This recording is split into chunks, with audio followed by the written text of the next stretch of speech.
नमस्कार दोस्तों, वागले एकेडमी में स्वागत है। ये चैनल विशेष रूप से उन अभ्यर्थियों के लिए बनाया गया है जो UPSI, SSC, railway, UP police और अन्य प्रतियोगी परीक्षाओं की तैयारी कर रहे हैं। बिल्कुल। और हमारा मुख्य लक्ष्य यही है कि हम एकदम सरल भाषा और जो टॉपर स्टाइल नोट्स होते हैं ना, उनके माध्यम से कठिन विषयों को समझाएं। हाँ, और आज की इस वीडियो के बारे में अगर बात करें तो इस चर्चा में हमने भारतीय संविधान के अनुच्छेद 243 को विस्तार से कवर किया है। एकदम सही। इसमें हमने विषय की गहन समझ और परीक्षा के लिए जो सबसे महत्वपूर्ण फैक्ट्स हैं, उन सबको शामिल किया है। तो अगर हमारा ये प्रयास अच्छा लगे तो वीडियो को लाइक करें और वागले एकेडमी को सब्सक्राइब करना ना भूलें। चलिए अब आज के इस डीप ड्राइव में उतरते हैं। हाँ, शुरू करते हैं। तो अगर कोई ये कहे कि भारत के लाखों गांवों में लोकतंत्र की जो असली नींव है वो किसी भारतीय ने नहीं बल्कि 1882 में एक ब्रिटिश वाइसरॉय ने रखी थी, तो शायद इस बात पर यकीन करना मुश्किल हो। हाँ, ये एक बहुत ही दिलचस्प और ऐतिहासिक विरोधाभास है। क्योंकि सोचिए, जिस साम्राज्य का मुख्य उद्देश्य सिर्फ हम पर शासन करना और हमारे संसाधन लूटना था, उसी के भीतर से स्थानीय स्वशासन लोकल सेल्फ गवर्नमेंट का पहला विचार पैदा हुआ था। और यहीं से हमारी आज की चर्चा की कहानी शुरू होती है। आज के इस गहन अध्ययन का आधार वागले एकेडमी द्वारा तैयार किए गए बेहद शानदार नोट्स हैं। इनमें तथ्यों का तो एक बहुत बड़ा खजाना है। हम इन नोट्स की गहराई में जाकर पंचायती राज व्यवस्था के पीछे की असली कार्यप्रणाली को डिकोड करेंगे। हाँ, ताकि हम ये समझ सकें कि भारत जैसे इतने विशाल देश में प्रशासन को राजधानी के एसी कमरों से निकालकर गांव की चौपाल तक पहुंचाने की जो ये पूरी जद्दोजहद है, वो असल में काम कैसे करती है। एकदम सही कहा आपने। तो इस पूरी व्यवस्था को समझने के लिए हमें उस ऐतिहासिक नींव को देखना होगा जिसका जिक्र मैंने अभी किया था, लॉर्ड रिपन। हाँ, लॉर्ड रिपन 1882 में उन्होंने पहली बार जिला बोर्ड, नगर बोर्ड और ग्राम बोर्ड का एक बुनियादी सिद्धांत पेश किया था। और यही वजह है कि उन्हें भारत में स्थानीय स्वशासन का जनक कहा जाता है। लेकिन इन नोट्स में एक और बहुत ही दिलचस्प तथ्य है जो रिपन से भी लगभग 200 साल पहले का है। मैंने पढ़ा कि भारत का सबसे पहला नगर निगम 1688 में चेन्नई में स्थापित हो चुका था। हाँ, जिसे तब मद्रास कहा जाता था। जी, मद्रास। तो अब सवाल ये उठता है कि अगर 1688 में ही नगर निगम बन गया था तो फिर रिपन को जनक क्यों कहा जाता है? क्योंकि दोनों के इरादों में ना जमीन आसमान का फर्क था।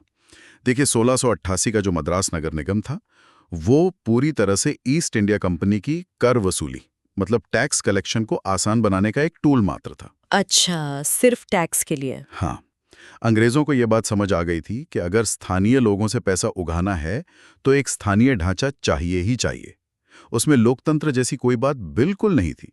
लेकिन लॉर्ड रिपन के 1882 के कदम में पहली बार यह विचार शामिल था कि स्थानीय प्रशासन में आम लोगों की भी थोड़ी बहुत भागीदारी होनी चाहिए। समझ गई। तो अगर इसे एक एनालॉजी से समझा जाए तो ऐसा लगता है जैसे लॉर्ड रिपन ने केवल एक प्लॉट खरीदकर उसकी बाउंड्री वॉल बनाई थी। बिल्कुल सही एनालॉजी है। हाँ, उन्होंने सिर्फ एक खाली जगह तैयार की थी। हाँ। लेकिन उस प्लॉट पर जो एक शानदार 3 मंजिला इमारत बनी, जिसे हम 3 टियर सिस्टम कहते हैं, उसका असली नक्शा बहुत बाद में, आजादी के बाद 1957 में जाके तैयार हुआ। एकदम। और वो नक्शा तैयार करने वाली संस्था थी बलवंत राय मेहता समिति। लेकिन इस समिति के बनने के पीछे की जो पृष्ठभूमि है, वो समझना भी उतना ही महत्वपूर्ण है। वो कैसे? देखिए, भारत सरकार ने 1952 में सामुदायिक विकास कार्यक्रम शुरू किया था। इसका मुख्य उद्देश्य था गांवों का विकास करना।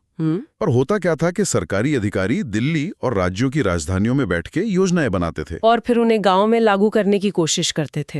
ये तो एक तरह का टॉप डाउन अप्रोच हो गया है ना, ऊपर से नीचे की तरफ आने वाला। हाँ। और नोट्स भी साफ बताते हैं कि ये कार्यक्रम बुरी तरह असफल रहा। तो क्या हम ये कह सकते हैं कि बलवंत राय मेहता समिति कोई नया और क्रांतिकारी आइडिया देने नहीं, बल्कि पिछली सरकार की गलतियों का सिर्फ एक तरह से पोस्टमार्टम करने आई थी? ये एकदम सटीक विश्लेषण है। 1957 में जब बलवंत राय मेहता समिति ने इस विफलता की जांच की तो उनका निष्कर्ष बहुत ही स्पष्ट था। क्या निष्कर्ष था उनका?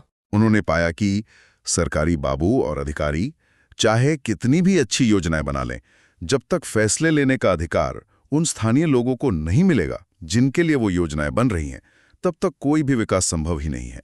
अरे वाह! और यहीं से उस त्रिस्तरीय या 3 मंजिला इमारत का ब्लूप्रिंट सामने आया। इसी ऐतिहासिक सुझाव के कारण शायद बलवंत राय मेहता को पंचायती राज व्यवस्था का शिल्पी या आर्किटेक्ट कहा जाता है। बिल्कुल। उन्होंने सत्ता को 3 अलग-अलग स्तरों पर बांटने का एक बहुत ही व्यवहारिक समाधान दिया। एक ऐसा समाधान जो ग्रामीण और शहरी दोनों क्षेत्रों के लिए काम कर सके।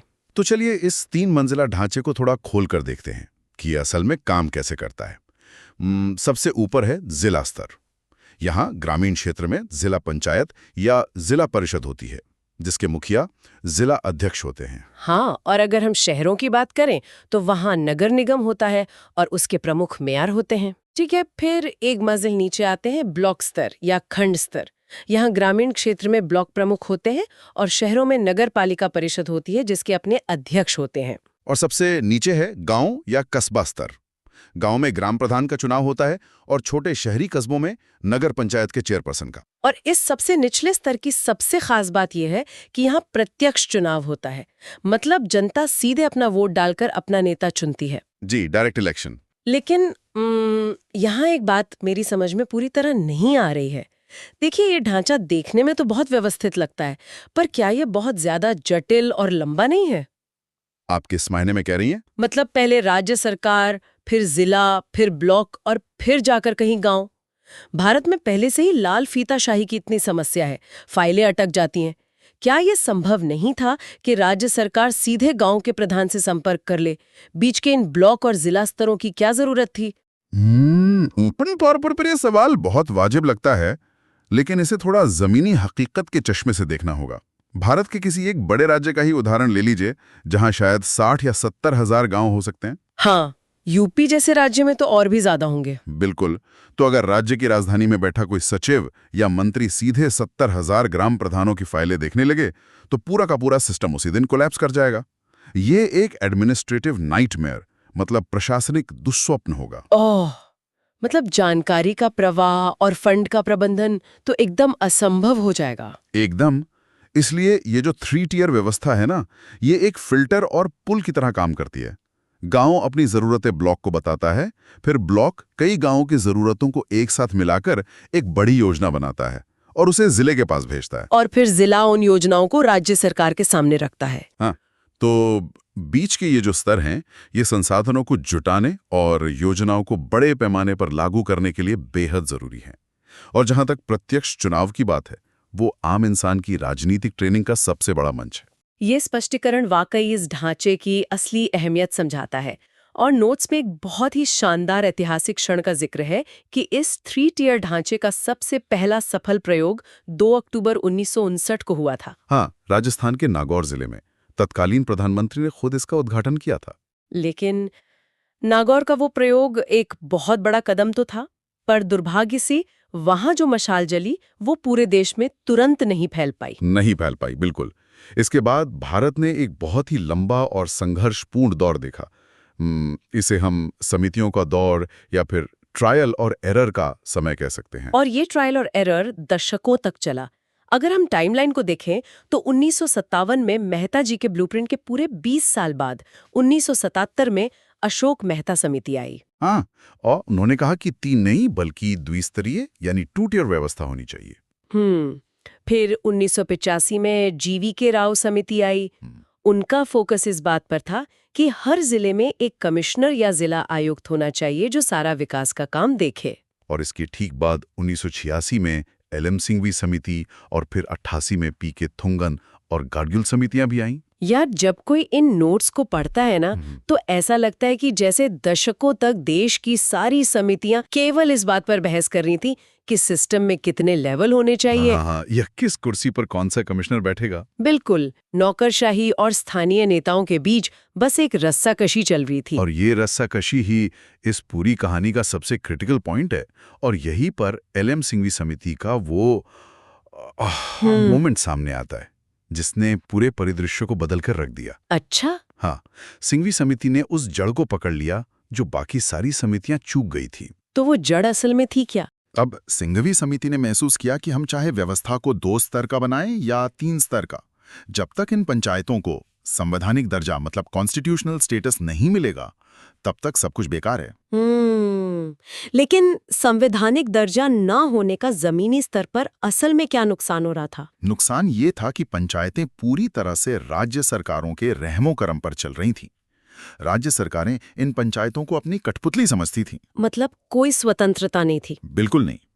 अगर किसी मुख्यमंत्री को लगता कि कोई ग्राम प्रधान उसके राजनीतिक दल का नहीं है, तो वो बस एक आदेश पारित करके पूरी की पूरी पंचायत को भंग कर देता था। अरे बाप रे! हाँ, कई राज्यों में तो 10-10, 15-15 सालों तक पंचायत के चुनाव ही नहीं हुए। राज्य सरकारें सारा का सारा पैसा अपने पास रखती थीं और पंचायतों को 1 रुपया भी नहीं देती थी। ओहो, मतलब बिना संविधान के वे सिर्फ कागजी शेर थे। राज्य सरकारों के लिए पंचायतें कोई लोकतांत्रिक इकाई नहीं, बल्कि सिर्फ एक एक्सटेंशन थी जिसे वे जब चाहे बंद कर सकते थे। एकदम सही। सिंघवी समिति ने स्पष्ट किया कि लोकतंत्र सिर्फ राज्य की राजधानी में खत्म नहीं हो जाता। पंचायतों को राज्य सरकारों की इच्छाओं के अधीन नहीं रखा जा सकता। उन्हें भारत के संविधान द्वारा संरक्षित किया जाना ही चाहिए। और सिंघवी समिति की इसी दूरदर्शी सिफारिश ने अंततः उन ऐतिहासिक संशोधनों की नींव रखी जिन्होंने भारत का संविधान ही बदल दिया। 1990 के दशक में आकर ये संघर्ष अपने अंजाम तक पहुंचा। जी, 73वां और 74वां संविधान संशोधन अधिनियम 1992। प्रतियोगी परीक्षाओं के लिए तो ये दोनों संशोधन किसी गोल्ड माइन से कम नहीं है। 73वें संशोधन ने ग्रामीण स्वशासन को संविधान में पक्की जगह दी। हाँ, और नोट्स के अनुसार 24 अप्रैल 1993 को ये पूरे देश में लागू हुआ। यही कारण है कि 24 अप्रैल को पंचायती राज दिवस के रूप में मनाया जाता है। बिल्कुल।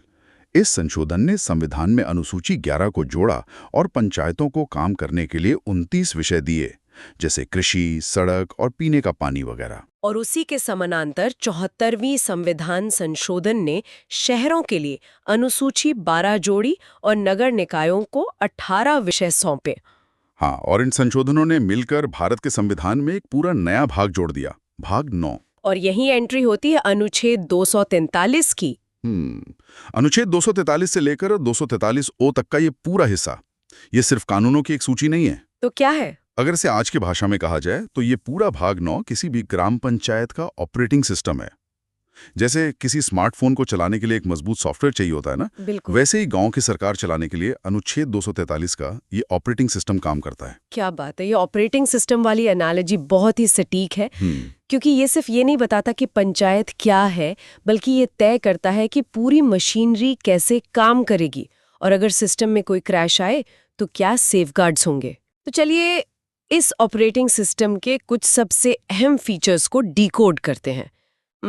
इस कोड की शुरुआत होती है 243A से, जो ग्राम सभा की स्थापना करता है। ग्राम सभा मतलब गांव के सभी रजिस्टर्ड वोटरों का समूह। हाँ, ये एक तरह से गांव की अपनी संसद है। फिर आते हैं 243B और C, जो उसी त्रिस्तरीय व्यवस्था के गठन को पूरे देश में एक समान रूप से लागू करने की गारंटी देते हैं। और ये एक रूपता इसलिए जरूरी थी ताकि कोई भी राज्य अपनी मर्जी से इस ढांचे को तोड़ मरोड़ न सके। बिल्कुल। इसके बाद 243E आता है, जो कार्यकाल को 5 वर्ष के लिए फिक्स करता है। और इसमें ना एक बहुत ही दिलचस्प एंटी करप्शन या सेफगार्ड फीचर है। वो कैसे? अगर किसी वजह से पंचायत समय से पहले भंग होती है या प्रधान को भ्रष्टाचार के आरोप में हटाना पड़ता है, तो जिलाधिकारी यानी DM द्वारा कार्यवाही की जाती है। और 243F में सदस्यों की अयोग्यता के स्पष्ट नियम दिए गए हैं। अच्छा, तो यहाँ DM का रोल ये सुनिश्चित करना है कि अगर निर्वाचित ढांचा किसी कारणवश गिर जाता है तो प्रशासन ठप न हो जाए। ये एक तरह का बैकअप मैकेनिज्म है। एकदम सही। लेकिन इस पूरे ऑपरेटिंग सिस्टम में एक फीचर ऐसा है जिसने भारतीय समाज की बुनियाद को एक बेहद सकारात्मक तरीके से हिलाकर रख दिया। 243D। हाँ, आरक्षण का प्रावधान है ना? बिल्कुल। 243D ने स्थानीय स्तर पर महिलाओं के लिए 33% आरक्षण सुनिश्चित कर दिया। जब हम कैस्केडिंग इफेक्ट या व्यापक प्रभाव की बात करते हैं तो जरा उस सामाजिक झटके के बारे में सोचिए। हाँ, ये तो बहुत बड़ा बदलाव था। जिन ग्रामीण इलाकों में सदियों से सत्ता के फैसलों में महिलाओं की कोई प्रत्यक्ष भागीदारी नहीं थी, जिन महिलाओं ने शायद कभी अपने घर के आंगन से बाहर निकलकर प्रशासनिक बातें नहीं की थीं, उन्हें अचानक बजट आवंटन और गांव के विकास का नेतृत्व करने के लिए आगे कर दिया गया। ये केवल एक प्रशासनिक नियम नहीं था, मतलब ये एक मौन क्रांति थी। इसने रातों रात लाखों महिलाओं को राजनीतिक लीडरशिप के रोल में ला खड़ा कर दिया। लेकिन देखिए, चाहे आप कितने भी नियम बना लें, अगर मशीन में ईंधन नहीं है तो वो चलेगी कैसे? ये भी सोचने वाली बात है। अगर अनुच्छेद 243 एक ऑपरेटिंग सिस्टम है, तो 243 का जो राज्य वित्त आयोग है, वो इस सिस्टम की बैटरी है, जिसके बिना सब डेड हो जाएगा। और 243 का राज्य निर्वाचन आयोग इसका एंटीवायरस है। ये बहुत ही बेहतरीन तरीका है इसे समझने का। हमने पहले बात की थी ना कि कैसे राज्य सरकारें पंचायतों का फंड रोक लेती थीं या चुनाव टाल देती थीं। हाँ, बिल्कुल। तो 243 के तहत अब राज्यपाल हर 5 साल में राज्य वित्त आयोग का गठन करने के लिए बाध्य हैं। इसका काम है ये तय करना कि राज्य के खजाने में से कितना हिस्सा सीधे पंचायतों को जाएगा। मतलब अब पंचायत को राज्य सरकार के सामने बार बार हाथ नहीं फैलाना पड़ता, ये उनका संवैधानिक हक बन गया है। यानी बैटरी को डायरेक्ट पावर सप्लाई मिल गई। और एंटीवायरस का क्या रोल है? और जहां तक एंटीवायरस यानी 243 की बात है, इसने पंचायत चुनावों को राज्य सरकार के सीधे नियंत्रण से बाहर निकालकर एक स्वतंत्र राज्य निर्वाचन आयोग को सौंप दिया। अच्छा। अब कोई मुख्यमंत्री अपनी सुविधा के हिसाब से चुनाव नहीं टाल सकता। हर 5 साल में चुनाव होना तय है। अगर ये दोनों अनुच्छेद नहीं होते तो बाकी सारे नियम तो एकदम बेमानी हो जाते। इस सिस्टम को सपोर्ट करने के लिए कुछ और फीचर्स भी हैं, जैसे 243H जो नगर पालिकाओं की वित्तीय शक्तियों को परिभाषित करता है। हाँ। 243J जो ये सुनिश्चित करता है कि पंचायत के खातों का सही से ऑडिट हो ताकि भ्रष्टाचार पर लगाम रहे। और 243N जो संक्रमणकालीन प्रावधानों को संभालता है, यानी जब पुराने सिस्टम से इस नए सिस्टम में शिफ्ट किया गया तो उसके क्या नियम होंगे। बिल्कुल। इन सभी अनुच्छेदों ने मिलकर उस सपने को एक ठोस कानूनी हकीकत में बदल दिया जो कभी LM सिंघवी ने देखा था। तो अगर हम इस पूरे सफर का सार निकालें तो ये किसी थ्रिलर से कम नहीं लगता। 1882 में मद्रास बोर्ड के उस बेहद कमजोर और शुरुआती ब्रिटिश आइडिया से लेकर फिर आजाद भारत में सामुदायिक विकास कार्यक्रम की विफलता तक। हाँ, और फिर बलवंत राय मेहता के उस 3 मंजिला नक्शे से लेकर दशकों तक चली नौकरशाही और लोकतंत्र की रस्साकशी तक, और अंततः 1993 में अनुच्छेद 243 के रूप में एक अभेद्य संवैधानिक कवच मिलने तक, यह भारत में सत्ता को आम इंसान के हाथों में सौंपने की एक लंबी, धीमी लेकिन बेहद मजबूत कहानी है। एकदम सही। ये दिखाता है कि एक लोकतांत्रिक व्यवस्था कैसे खुद को परिष्कृत करती है, कैसे वो अपनी गलतियों का मूल्यांकन करती है और सत्ता का असली विकेंद्रीकरण मतलब डिसेंट्रलाइजेशन करती है। लेकिन इस चर्चा को खत्म करने से पहले एक ऐसा सवाल छोड़ना बहुत जरूरी है जो इन बेहतरीन नोट्स के बिल्कुल आखिरी पन्ने पर छुपे एक छोटे से तथ्य से पैदा होता है। अच्छा, कौन सा तथ्य? भाग 9 और अनुच्छेद 243 के तहत इतना बेहतरीन, इतना विस्तृत और ऑपरेटिंग सिस्टम जैसा त्रिस्तरीय ढांचा बना दिया गया था जिसे पूरे देश के लिए एकदम परफेक्ट माना गया। हाँ। तो फिर हमारे संविधान निर्माताओं को और बाद के संशोधनों को जनजातीय और अनुसूचित क्षेत्रों के लिए एक बिल्कुल अलग और विशेष प्रशासनिक व्यवस्था मतलब अनुच्छेद 244 क्यों बनानी पड़ी? ये एक बेहद गहरा और विश्लेषणात्मक सवाल है। क्या उन जनजातीय क्षेत्रों की जमीनी हकीकत, वहां की सदियों पुरानी संस्कृति, उनके जंगल, उनकी जमीन और उनके संसाधनों पर उनका पारंपरिक अधिकार इतना अलग और इतना जटिल था कि हमारा ये नया चमकदार 3 टियर सिस्टम भी वहां फिट नहीं बैठ सकता था? अब ये तो सोचने वाली बात है। क्या विकास और लोकतंत्र का एक ही मॉडल पूरे भारत के हर कोने पर लागू नहीं किया जा सकता?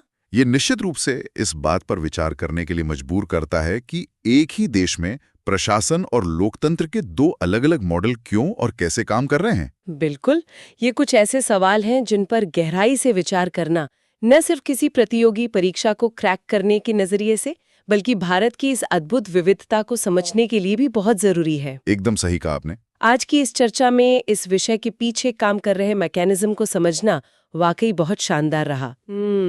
तथ्यों, समितियों और अनुच्छेदों की सूचियों के पार जाकर असली कहानी देखने का ये अनुभव बेहतरीन था। तो आज के इस गहन अध्ययन में इतना ही। उस अंतिम सवाल पर जरूर विचार कीजिएगा। मिलते हैं अगली बार।